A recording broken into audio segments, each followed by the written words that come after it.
Good afternoon. It's Monday, the 1st of June 2015, just after 1 o'clock. Welcome to UK Column News. I'm your host this afternoon, Brian Gerrish. With me in the studio, Mike Robinson. Afternoon. Behind the technical desk, Nick Green. Well, the weather. We're pleased to say that there's some sunny spells in Glasgow, so well done if you're north of the border.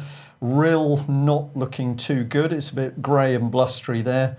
Manchester overcast.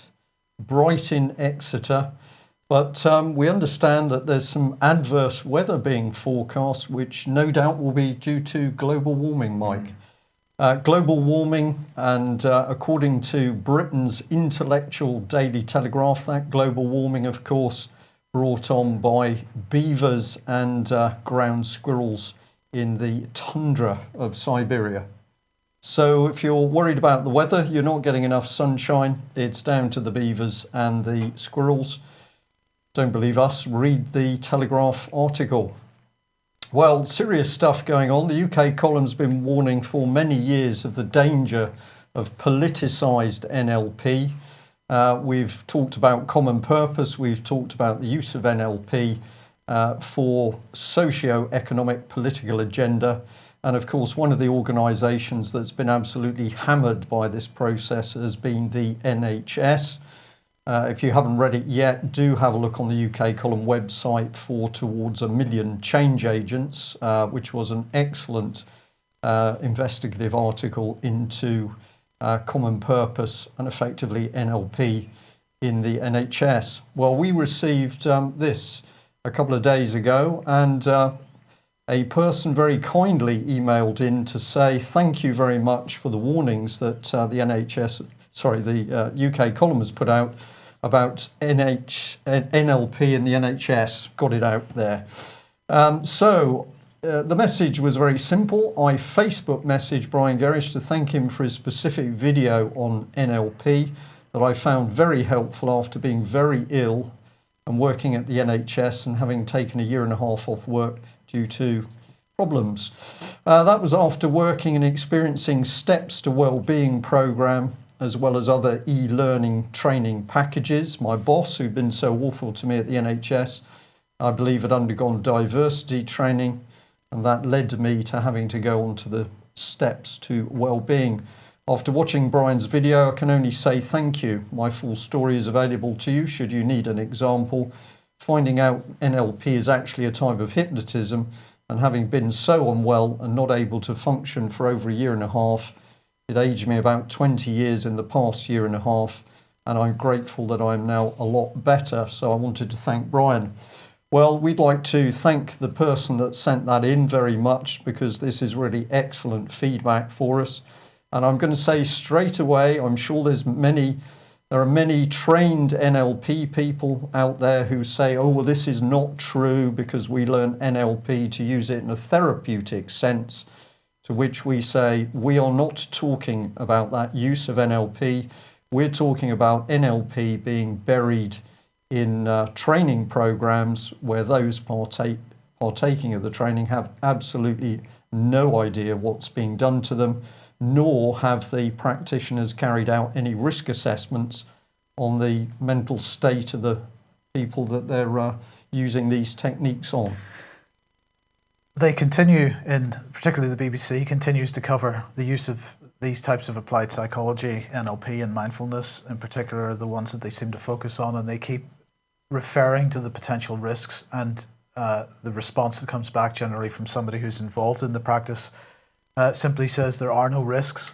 And of course, we know that there are risks, but the BBC doesn't seem to want to actually delve into that question any further. They just let that statement pass. Now, perhaps they're leaving themselves open to some kind of legal issue in the future on the basis of that. I don't know, but it does seem incredible that nobody is prepared to discuss the risks of this type of applied psychology used in this political sense. Well, of course, for any consultancy to say there are no risks to NLP is the most unbelievably dangerous statement, because it is totally untrue, particularly when, as I've already said, the practitioners in the examples that we're talking about, have no idea of the mental state of the people they're using these techniques on. So I think it would be wonderful if we had a group of people prepared to take a group action on the basis that did they give their permission to have this sort of manipulation of their minds? Well, the answer is no. This should be taken into court, I believe. It's a form of assault. But of course, we've got the Conservative government's own behavioural change unit boasting that not only can it change people's behaviour, they won't even know it's happened. Dangerous stuff. Well, the BBC, of course, not very good on child abuse unless it's trying to debunk the myth of child abuse, but their bias knows no bounds. Let's have a look at this. It's a report on the named person scheme north of the border, and it says named person, critics step up campaign. Well, typical BBC article. We just thought we'd pull it apart a little bit. So let's have a look at the positive spin. The initiative, part of the Children and Young People Scotland Act, is already being rolled out. It means every child in Scotland will have a named teacher, health visitor or other professional looking out for their welfare. All positive stuff. Ministers have said the person would act as a liaison between the child, their family and access to any services they may need. Good, positive point. Those in favour also believe it would help stop vulnerable children slipping through the net. Very big plus there from the BBC. 3 good, positive points for the named person. And then we come into the typical BBC bias. However, critics, and then we have a special emphasis on Christian groups. So the inference is, of course, here that it's only those nasty little Christians that have got any problem with this. And, well, they're sort of saying it's anti-democratic and, well, it sort of diminishes the role of parents. What does the BBC then do? Well, of course, it says, don't worry about this because it's going to be put in front of a panel of 3 judges and they're going to consider the case. So, to me, this is just outrageous. Sorry, these would be judges with some experience of children, perhaps? Well, maybe they've got some experience of children, but I thought we'd just bring this up immediately afterwards. Thank you very much to the person who sent this through to us. This is a Diary of Injustice in Scotland, an excellent website. What are they doing? Well, they're posting yet more information showing the hypocrisy of the judges in Scotland who sit in judgment of other people, but they don't want to reveal their own interests. So they are desperately trying to keep a lid on who they're connected to. But these are the people who are going to judge the people who are warning of the dangers of the named person scheme. Well, Law Society Gazette here. This is a fantastic article. Courtroom abuse sparks new Mackenzie friend fears. And of course, there has been a rise in the use of Mackenzie's friends as opposed to solicitors in the recent years because of the level of perceived corruption within the legal system and the judiciary. But the Law Society Gazette here pointing out that perhaps at least the bar is concerned that the judiciary themselves are a little more relaxed about the use of Mackenzie's friends in courts compared to their own position. Now, what is a Mackenzie's friend? A Mackenzie's friend is a lay legal advisor. It's got a statutory a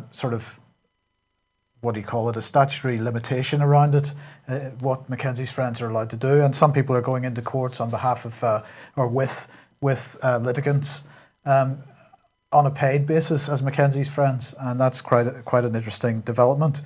Sorry, Nick, just put that back up again if you could.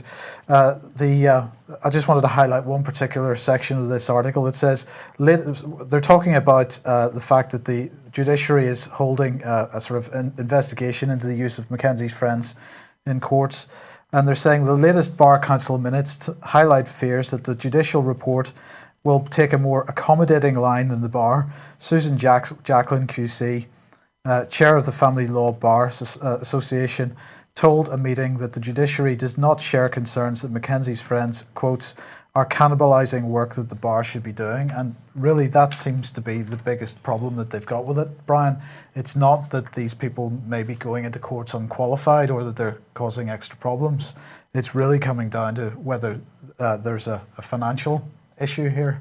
They're taking away profit. Taking away profit.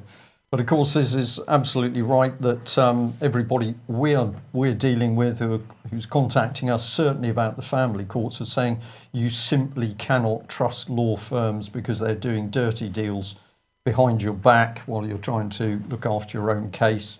And of course, we've had Melanie Shaw, who got to the point of sacking her law firm. I think that was VHS Fletcher's. She said, "You're not doing your job.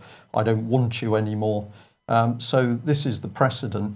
But one of the things we have seen is a sort of increasing effort by the legal system to control Mackenzie's friends. Yeah. So we need to get them registered. We can see the drift towards that. And I think I'd better just say that we also understand that acting as a lay litigant advisor does actually break away from the bounds over the judge's rules on Mackenzie friends. But what's worrying the legal profession?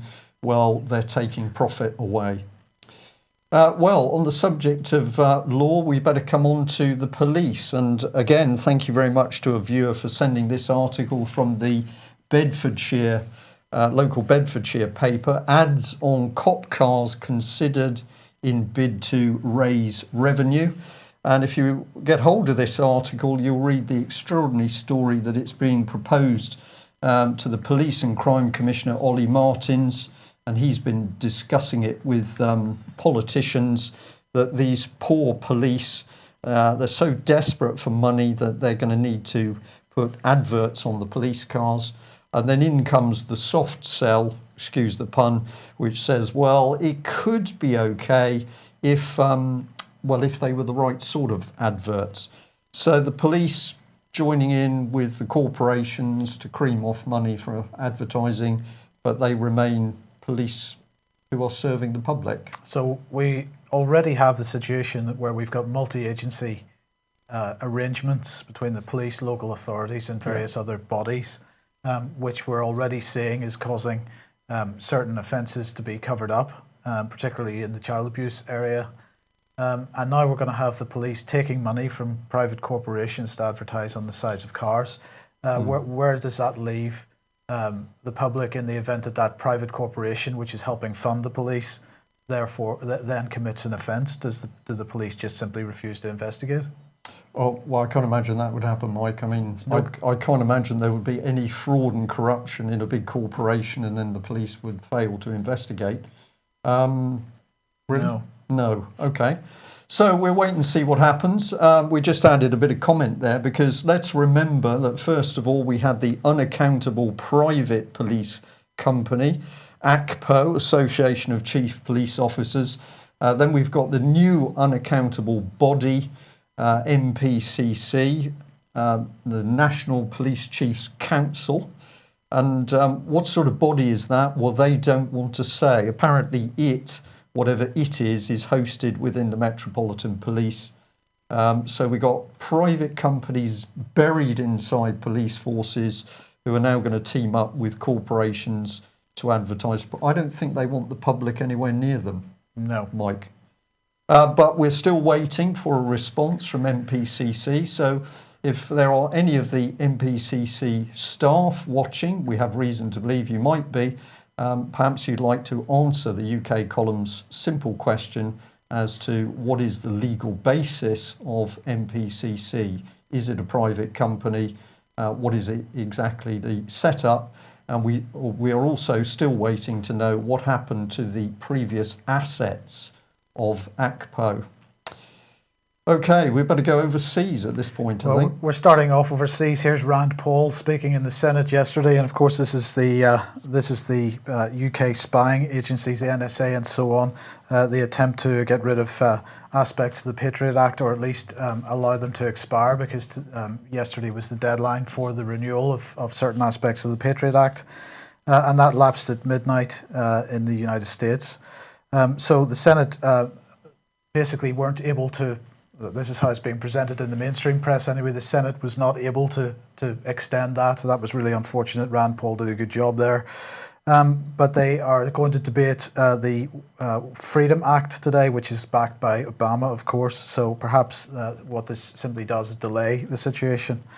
Now, meanwhile, in the UK, we've got Big Brother Watch publishing this article today, police access to communications data. And it's pretty staggering because what they're saying here is that there have been 733,237 applications to access communications data by UK police forces. That's since the Regulation Investigative Powers Act. 244,412 requests every year, 20,000 requests every month is what it's equivalent to. 4,700, you can see it for yourself, one request every 2 minutes, Brian, in this country for access to data. Most of that is ad data, I believe, Mike. Sorry, I'm just being a bit cynical there. Quite possibly. Now, I've put the symbol for the Information Awareness Office in here because really this was the body which started all this, set up in 2001 under Admiral John Poindexter and DARPA. But this mentality has come right across the world. They did stir up a little bit of controversy over their choice of logo at the time. It was pretty blatant what their intention was. And of course the NSA, the programs that were begun under TIA in the States have been ramped up through the NSA and GCHQ ever since. And I'm just sort of highlighting this idea of total information awareness because of course that was the main focus of this piece of absolutely blatant BBC propaganda from I think 5 or 6 years ago. It's actually quite a good little mini-series if you get a chance to watch it. But total propaganda piece, producing the sort of the idea in people's minds that of total government surveillance on everything that we do. Yeah, I'm going to have to give you a yellow card for BBC and good in one sentence, Mike. Well, of course the BBC broadcast it, but the question is whether they actually made it or not. That's another question. Yeah, well, there we go. So the state's busy looking into all aspects of our lives. This, of course, is David Cameron's Britain in 2015. Not the Soviet Union, roles reversed. We'll be having a look at Putin after a little bit of advertising. Right, so a number of people have been asking why we're only doing a news program Monday, Wednesday and Friday this week. That's because we're heavily testing the new website, which we're intending to put live over the weekend. So basically, on the weekend, this coming weekend, the UK column website will be down for that whole weekend while we do some pretty major upgrades. Now, there's going to be a much stronger focus for the membership on this website, not just forums, but a lot more functionality. I'm not going to say any more about that just at the moment. We'll have some emails going out in the next day or so on this, but lots of advancements on the website, and hopefully give us a lot more opportunity to produce actual content. Yeah, so more content, more information, and easier to access. So it's looking pretty good. Okay, tonight then, 7:30 tonight as usual. Crane Report is on. Then we're going to repeat this news program at 2015. Fracking Nightmare on at 9 o'clock as usual. I say as usual, but next week actually Ian will not be here, so this will be the last Crane Report for a couple of weeks, and Fracking Nightmare for a couple of weeks. And then immediately after this program, we've got something else. We have got the interview that I did a few days ago with Stuart Dodd, former Royal Marine. He's going to be talking about some extraordinary information in relation to Britain's court system and the police, and we'd encourage people to watch it. This really takes the corruption in the family courts and indeed the corruption in Britain's police. Britain's police in many areas appear to now be out of control. You need to hear what this man has to say, and that interview will be straight after this news.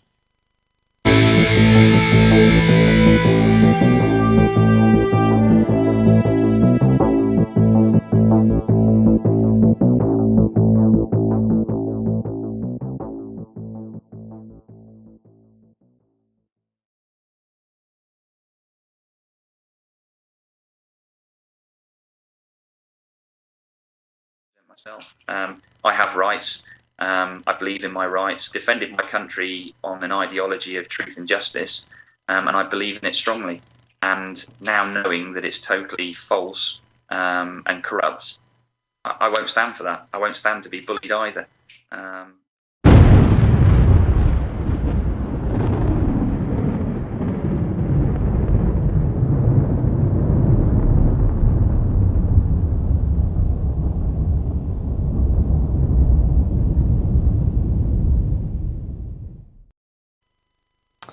Well, just say once again that interview with Stuart Dobb will be run straight after this news programme. So encourage you, if you can, to stay on and watch it. It's quite incredible. Well, War, yes. So, well, I just wanted to contrast the BBC and somebody else here. So here's the BBC article here. Ashton Carter, US will play a pivotal role in Asia. Now, he was speaking to the BBC while visiting Vietnam, and he said that the US could ensure peace and prosperity, the only way everyone gets to rise and win, he said. But he was speaking, according to the BBC, among new tensions over multi-nation claims in the South China Sea. The US has accused China of creating land that could be used as airstrips in the Spratly Islands. Now, basically what's going on here is that the Chinese have been reclaiming land close to the Spratly Islands and basically creating new islands in that little sort of archipelago. And the US is suggesting, this is the same US that is not only, well, they're not reclaiming any land, but they're basically building military bases right the way around Europe, around Russia and China. yeah. And they're the ones complaining that China may at some point in the future be able to set up military bases on this reclaimed land. It does seem a bit ridiculous. Well, I would say, Mike, I'm pretty confused about this whole situation at the moment because, of course, David Cameron is busy inviting the Chinese in to take over our nuclear infrastructure. So strategic nuclear infrastructure we're going to give to French and Chinese companies. But then we've got all of this media saying that, well, actually, China is not to be trusted. It's a threat. And the Americans certainly seem to regard it as a threat. So it's a bit confusing. What do you think's going on? Not sure yet, but while the BBC was promoting the Ashton Carter's comments, other media outlets here were not quite saying the same thing. So this is an editorial. This is a Hindu pointing out an editorial from the Global Times, and basically criticising or commenting on Ashton Carter's sort of comments. They have drawn flack from various parties, not least the Russians and the Chinese, for obvious reasons. And the hypocrisy of the United States in this is not going amiss. And in the meantime, of course, not just China, because around Russia things continue to escalate. So we've got Reuters here pointing out an RIA Novosti report of Russian military aircraft being scrambled to head off a US warship that was acting aggressively in the Black Sea.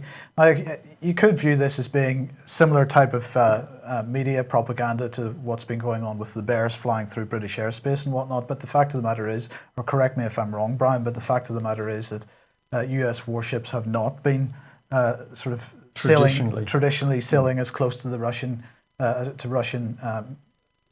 space as they are at the moment. So this is not quite the same thing. But again, I just wanted to highlight the sort of Western approach to this article where Russian military aircraft were scrambled. And I suspect this is a bit of propaganda actually from RIA Novosti. Now, Sputnik is their new website. This is Sputnik News is RIA's new website. Russian jets force US Navy destroyer away from territory. So slightly different spin on the story, but nonetheless, incredibly dangerous situation. And this is Anatoly Antonov, who's the Deputy Defense Minister in Russia. His comments, there's an obvious desire of the US to bring their Aegis-carrying warships closer to the Russian coast and place hypersonic weapons on board Virginia submarines under the concept of prompt global strike. Russia clearly particularly concerned about how close the United States getting at the moment. Well, that's always the case, because if the threat's right on your doorstep, your reaction times are down. So the movement of these forces close to to Russian territory, Russian border, is extremely provoking. It's very dangerous. So Should we be surprised at what the Russians are doing? Absolutely not. Who is poking the stick at the Russian bear? Well, at the moment, that's clearly UK and the US with the support of the European NATO forces. So, not surprisingly, Mr. Putin has decided he's had enough of people drifting in and out of Russia causing trouble. So a few days ago, there was basically a Russian blacklist produced, which was banning some 89 politicians and connected people from Europe. Now, we were given a copy of one of the essentially leaked European lists. So we'll bring that up on screen and take you through it. You won't be able to read all of this, but you can always freeze the screen.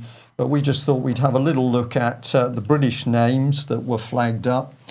So we've got Mr. Philip Dunn. We'll show you some pictures of these people in a minute, but he's connected with defence. This one here, well, we all remember Nick Clegg.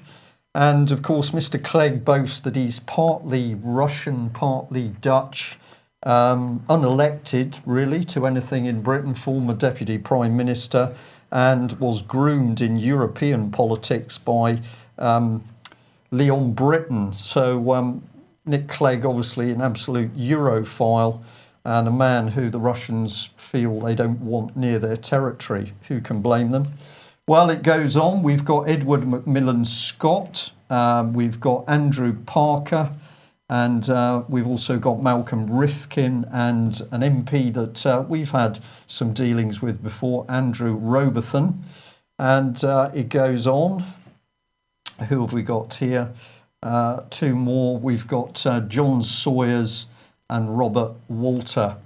So quite an interesting list. If you look at other countries, there's Polish, Swedish, all sorts of names. But can we blame Mr. Putin for not wanting these people on his territory? We can't really. It's a shame we have to have them on British territory, isn't it? So let's have a look at these people. Well, here's Philip Dunn, Minister of State Defence Procurement. According to Mr. Putin, dodgy character. Nick Clegg, well, we've put him down now as Minister of Nothing. So he's finally come out of the Privy Council, has he? He is, yeah. Okay. Well, no, he's no longer Lord President, but I'm sure he's still in there. Well, he's still somewhere in one of the back rooms up to whatever he does, but he's looking a bit glum at the moment because obviously a little bit of his power's been stripped away. We've got Edward Macmillan Scott, MEP, Europhile, and he set up a very big human rights group which seems to be penetrating country after country. And I wonder whether these are the sort of people that Putin regards as subversives within Russia, as he did Stephen Kinnock. Well, no surprise that he doesn't want Andrei Parker, head of MI5. What is MI5 doing at the moment? Nobody in Britain knows, because it's obviously that the security services are virtually out of control. Putin is just simply saying, don't bother coming on holiday to Russia. Well, here he is, Andrew Robertson. We'll come on to him in due course. We've also got this gentleman, Robert Walter, former MP and international banker. So obviously there's something a little bit deep about him the Russians don't like. Well, Malcolm Rifkin, former head of the Intelligence Committee, doing a little bit of dodgy dealing with Chinese company. That don't exist. Or that didn't exist. Yeah. Maybe they were reclaiming a few islands or something. But we don't want him, Mr. Putin, so a little bit disappointed he's not going to Russia. And of course, this man, the man who was busy playing on the beach, and then his wife released it to Facebook, John Sawyers, head of MI6. But don't worry, because he's now teamed up with BP. So there we are. Can we be surprised that President Putin said, I've had enough of what's been going on in the European Union? Let's have a look at how the Western press is being ramped up for massive propaganda against the Russians and Putin. The Guardian here, well, here's the article, 89 European politicians and military leaders banned from Russia. It says it's a sign of Russia's deteriorating relations with the West after more than 6,200 people have been killed in fighting. So good old Guardian spins it, pins all the deaths on the Russian. Russia continues to dismiss accusations from Ukraine, NATO and Western powers that it's supporting the separatists. No investigation by the Guardian into the Western hand, which has been supplying arms and specialist expertise. The Western hand that caused the regime change in Ukraine, which caused the problem in the first place. Yes, huge amounts of European money offered, of course, to help the trouble start. This is a comment from the European Union. We take note that the Russian authorities have decided to share the list. We don't have any other information on legal basis, criteria and process. So the cheeky European Union sort of says, well, do we have any legal basis for what Putin's done? I think what Putin has done is simply put two fingers up to the European Union. So I don't think he's going to be too worried about legal basis. But it goes on. Here's the Independent. Russia bans 89 EU politicians from entering the country, including Nick Clegg. And they give a quote from Martin Schulz, President of the European Parliament, and he called the list unacceptable and it hampers any efforts for constructive dialogue. So never mind the troops on the Russian border, never mind the European whipping up trouble within Ukraine. We haven't yet got to the bottom of the snipers that were there killing people. Everything is anti-Putin. And of course, we better bring in the BBC. And they thought they'd get a better hit if they brought in the blonde. So I think this is the Swedish Foreign Minister, Margot Wallström.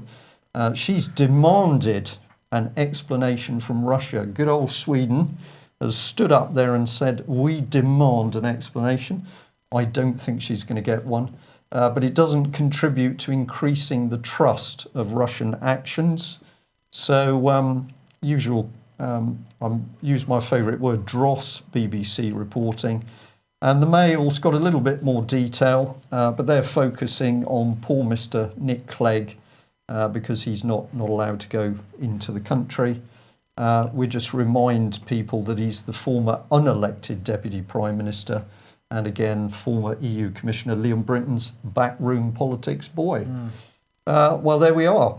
So, should we be frightened of the Russians? Well, I'm afraid, according to Plymouth Herald, we should, because they are back on the subject of these nasty Russian Bear aircraft. And apparently Russian bombers flying near Plymouth have gathered valuable intelligence. Let's just hold that one, Nick, if you will. We'll bring a couple of comments up. But this is remarkable. There's no real substance in this story at all. These are standard Russian recce flights. But in a bizarre article, everything is twisted around from air defence to the fact that we need maritime patrol aircraft. So the Russian bombers, which were caught flying close to the Cornish coast, are likely to have gathered valuable intelligence, senior military figures have warned. Well, of course, that's what these planes are designed to do. So if they're flying, they're busy sucking in information. They've been doing this for years, no change there. But we have this extraordinary comment. 5 retired senior RAF officers have warned that the operations could have resulted in strategic information being collected about Britain's nuclear deterrent since the government scrapped maritime patrol aircraft. Well, of course, maritime patrol aircraft have nothing to do with preventing the flights of Russian Bears. That's an air defence requirement. The UK's lack of submarine hunting planes following the decision to axe the Nimrod fleet has given opportunities for intruders, which could prejudice the security and effectiveness of Trident. These Bear aircraft clearly have some skills that I wasn't previously aware of. Well, this is where this article is just quite bizarre. I think what's going on is that we've got some air vice marshals clubbing up to say, well, Britain should have maritime patrol aircraft. We agree. However, the fact we haven't got those aircraft must surely come down partly to the fault of the same air vice marshals in the first place. And in any case, maritime patrol aircraft do not solve an air defence problem. So we seem to have some military officers who have forgotten that it must rest on their own shoulders that they failed in the first place. What is the Herald trying to do in this article? Russian planes flying down the coast of Cornwall. Are they spotting ice cream vans or something? Possibly. Right. Can we just put that up again a second, Nick? What do you think is the actual source of this article? Because what I notice is a number of articles appearing where, of course, there's no byline. There's no journalist putting his name to this. It's by Plymouth Herald. Yeah. So what is this? A press release direct from GCHQ or is it MOD? MOD? Sorry, or is it some retired military man putting out propaganda? What's going on? Well, my guess, Mike, is that this type of stuff is now being put out directly from central government. I don't think this is even going near the MOD. We know that over recent months there's been big trouble brewing between senior military officers and the Ministry of Defence, where the senior officers are saying they're treated like dirt by very junior civil servants. And it's obvious that Cameron's elitist government simply doesn't want to know what the military people say. So is it all bad? Well, we're going to say at least one senior British military officer has had the guts to stand up and be counted. And that's this gentleman, Jim Dutton, Governor of Gibraltar. He's resigned. And the Mail here reporting Governor of Gibraltar quits after 2 years. He said it's to do with the failure of Cameron's government to tackle Spanish aggression. But he's also been particularly upset with the Europe Minister David Lidington, who I think he regards as some form of wet. And an insider said that Jim Dutton had assumed when he was invited to become governor that it was because of his military career. He now realises it's simply to do with, ceremony. So a very senior head of the Royal Marines has said he's had enough of Cameron's pandering to the EU on this one. This is the minister that he's obviously had big problems with. David, if we have a look at his CV, before becoming MP for Aylesbury, David worked for BP and RTZ. That's an interesting background. And then he spent 3 years as special advisor to Douglas Hurd. Well, I think we just remind people, here's Douglas Hurd. We showed him on the Dirty Dozen, the men visiting West London Synagogue to celebrate the life of Leon Britton. So very interesting that the man causing the problem for Gibraltar, big fan of Leon Britton, apparently. Yeah. Well, we'll end on this happy chappy. Here he is. We mentioned him as one of the banned people, Mr. Robotham. He's famed for actually being particularly rude to veterans from the Arctic convoys. I think this is probably why Putin said, we're going to ban you. He compared people who'd served on the Arctic convoys during World War II, their requests for medals. He said, well, basically, this is what was dished out to Soviet generals and Colonel Gaddafi's henchmen. What a sickening British politician. We're calling him anti-British. But let's remember, he's also the politician who defended Common Purpose. When he was asked to comment on what Common Purpose was up to, he simply used his aides to look at the website and then came back and quoted what Common Purpose says about itself. This is the state of not only Britain, but David Cameron's appalling anti-British MPs. Job to find words on UK column where, of course, no bad language is allowed. Well, what else have we got? I think that's it for today. Okay, right. So remember Crane Report, and also stay with the channel if you can, because immediately we close the news today. We'll be doing that interview with Stuart Dodd. Thanks very much for joining us. We will be back on Wednesday at 1 o'clock. Bye-bye.